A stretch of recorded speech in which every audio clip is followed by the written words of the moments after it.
Hi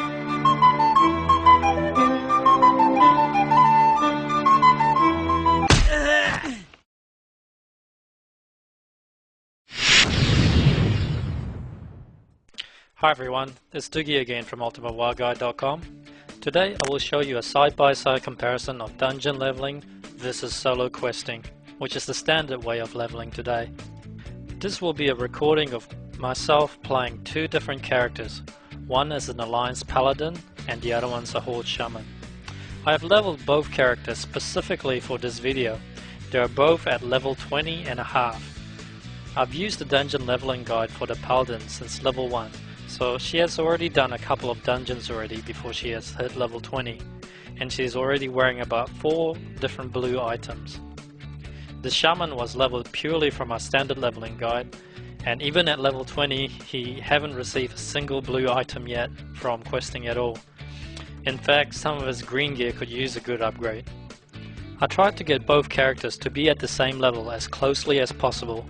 They both have very little rested experience bonus, and they both don't have any heirloom items either. This comparison is based on 1 hour of playing, but don't worry, I've compressed this video down to about 5 minutes. You will see a stopwatch on each screen, and you can also see the experience per hour gain on the top left corner. Without further ado, let's begin. When you queue for a dungeon as a tank, the queue time is normally about less than 2 minutes, but for a DPS class, expect about 8 minutes wait. But there are ways to overcome this by queuing smartly.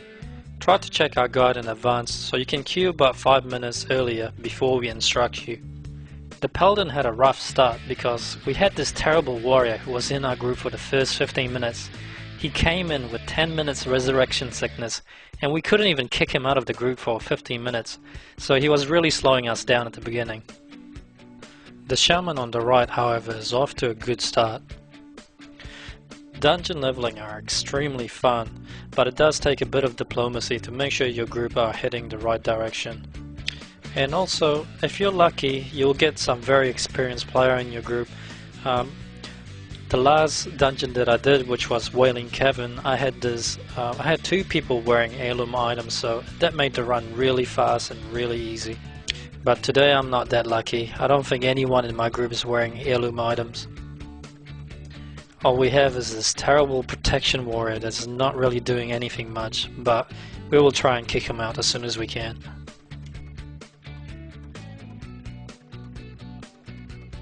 The Shaman on the right appears to be going extremely well because he's already turned in a couple of quests, so his experience gain per hour is about 20,000, while the Paladin experience gain per hour just from grinding in the dungeon is only about 10,000. This will all change as soon as he turns in his first quest, which is inside the dungeon. You can see right now with the experience per hour meter that the Paladin is only earning about 10,000 experience per hour, while the Shaman is earning over 20,000 experience per hour, so that's over double. But the Paladin is about to turn in a quest now, and his experience immediately boosted to about 17,000 experience per hour. So as you can see, the quest really made a big difference. I think this really proves that just queuing random dungeons one after the other just for leveling without any quests is really inefficient, because you can level up twice as fast by solo questing. If you're new to World of Warcraft and also new to dungeons, I have to warn you that tanking is probably the toughest role that you can do in the game. But if you're willing to learn and practice, then it's also the most fun role in the game. And the best time to learn is at early level. As a tank, you are responsible for making sure that all the mobs, all the monsters are targeting you and not any of your teammates, no matter how many there are. You need to familiarize yourself with high threat abilities, such as taunting. As a healer, it's pretty simple. Just keep everyone alive and make sure you dispel anything that you can dispel. And as a damage dealer, you need to be able to kill things as fast as you can. The damage dealer actually controls the pace of the run quite a lot as well, because if you're not dealing enough damage or killing stuff quickly enough, then the run is going to go extremely slow. Most damage dealers are also responsible for crowd control, such as a mage can polymorph, or a rogue you should sap NPC before the pull. and Warlock can also fear or banish a demon, and as a hunter you can set your traps as well. You may have noticed earlier that I did die twice with the Shaman. Luckily the graveyard spawn wasn't that far away, so I was able to spawn almost immediately. I was trying to kill a level 22 elite rare monster and I thought I might be able to solo him, but I failed twice, so I gave up after the second time. Unfortunately I've wasted about 7 minutes, so that would have affected my experience gain per hour. I thought about redoing the entire video again without dying, but I guess dying is it's part of World of Warcraft. When you solo questing, you will die. I mean, the paladin died as well in the dungeon, and also he had a bad group right at the beginning, so it kind of evens out. If you're curious about the bar that I use to show the experience gain per hour, it's called Titan Panel. It's very useful. You can find it on Curse or WoW interface. You can also see my experience bar on each character portrait, just below the mana bar. You can see that the Shaman is slightly ahead of the Paladin. The Shaman have about 3 or 4 quests to turn in, so things are not looking good for the Paladin. But now the Paladin have extremely good gear for his level. He even has a gear in his backpack that he can't even wear yet until level 23, so he's all set up for upgrades as well. And I actually found playing the Shaman quite difficult. I was killing NPC below my level, but it was still quite tough because I think he's a bit under-geared for his level.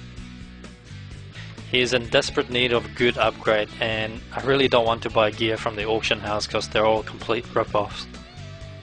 I will show you the gear comparison between the Paladin and the Shaman at the end of the video. Right now the Paladin has finished his dungeon quest and he's just flying back to turn in his quest, and you can see his experience per hour gain is boosted all the way up to over 20,000.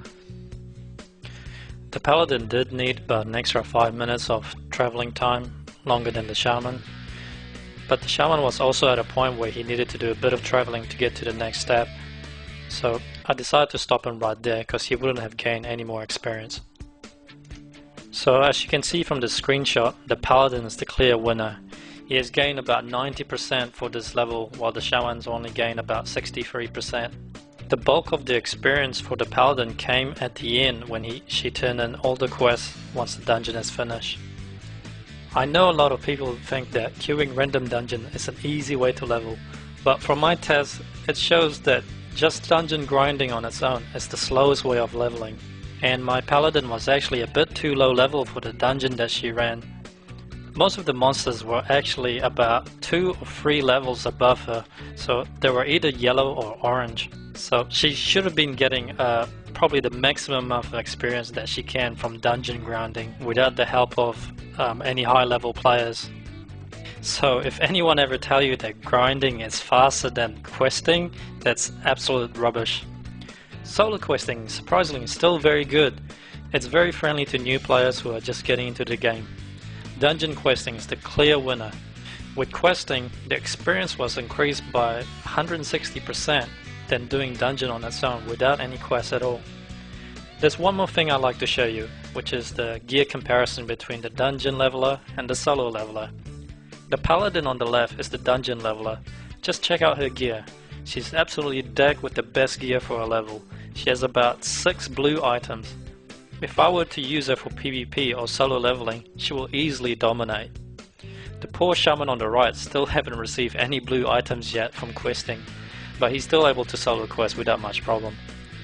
Dungeon leveling will require more gameplay experience. It really doesn't take long at all for you to learn, and the best time to learn is at lower levels. Because if you hit level 80 without playing any dungeons at all, it's going to be very confusing and difficult for you to get into. So the secret obviously is our new dungeon leveling guide. There's a lot of evidence for you to know now that you need this guide. I don't have any doubts at all that this guide is going to increase your leveling by at least 100%. There's no other guides out there that has as much feature as our guide. Make sure you subscribe to our newsletter for our specials announcement, and download our level 1 to 40 guide so you can test it right now. Alright, this is Doogie, and I'll see you in the next video. Take care.